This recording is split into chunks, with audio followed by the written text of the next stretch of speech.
আজকে বাজেটে আয়ুষ্মান কার্ড সম্বন্ধে বলা হয়েছে। বাজেটে বলা হয়েছে কারা কারা পাবেন এই কার্ডের এবং কারা পাবেন না, এবং যারা পাবেন না তাদের জন্য কি ব্যবস্থা নিয়েছে সরকার বা পরবর্তী ক্ষেত্রে কোন ধরনের ব্যবস্থা নেবে, সমস্ত তথ্য কিন্তু আজকের বাজেটে ঘোষণা করা হয়েছে। যেনারা এই কার্ডটি পাবেন তারা কিন্তু বছরে 5 লক্ষ টাকা পর্যন্ত কিন্তু স্বাস্থ্য সুরক্ষা পাবেন। পশ্চিমবঙ্গের সকল নাগরিকদের স্বাস্থ্য পরিষেবার জন্য সরকার আয়ুষ্মান ভারত প্রধানমন্ত্রী জন আরোগ্য যোজনা চালু করেছে। এই প্রকল্পের আওতায় অর্থনৈতিকভাবে অনগ্রসর মানুষদের বিনামূল্যে স্বাস্থ্য সুরক্ষা প্রদান করা হবে।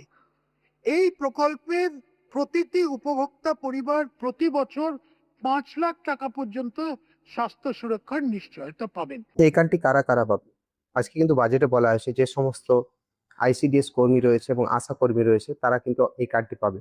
এছাড়াও 70 বছরের বেশি যাদের বয়স তারা কিন্তু এই কার্ডটির সুবিধা পাবেন।